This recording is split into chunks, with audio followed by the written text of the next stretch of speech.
F else statement আমাদের এক বা একাধিক শর্তের উপর ভিত্তি করে ভিন্ন ভিন্ন ব্লকের কোড এক্সিকিউট করার ক্ষমতা দিয়ে থাকে।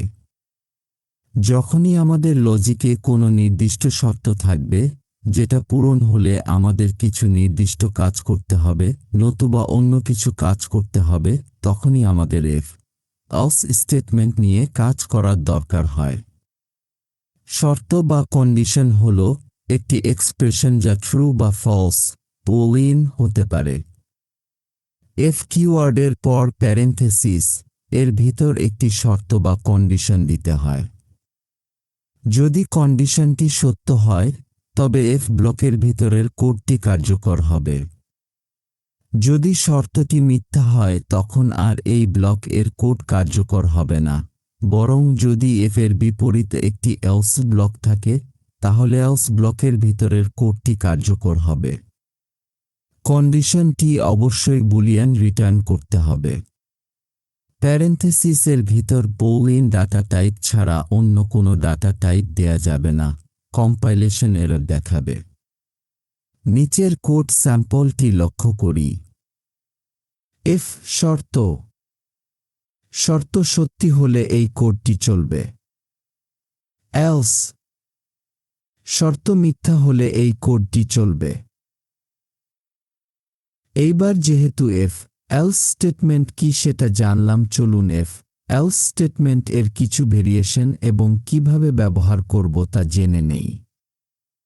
2.1 এফ এলস ভেবে দেখুন তো, যদি আমার এমন কোনো পরিস্থিতিতে পড়ি যেখানে আমাদের কয়েকটি নির্দিষ্ট শর্ত বিবেচনা করতে হবে, তখন আমরা কি করব?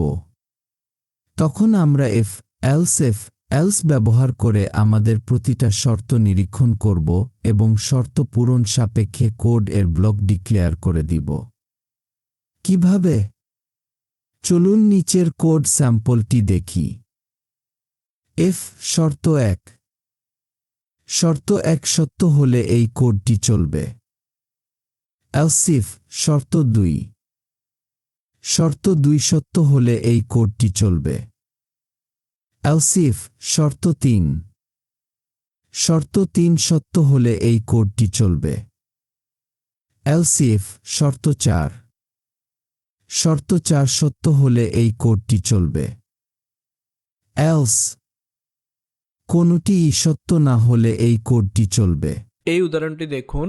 প্রথমে আমরা মেইন মেথডটা ক্রিয়েট করেছি। এখন একটা ভেরিয়েবল নিয়েছি ইন্টিজার সংখ্যা 10।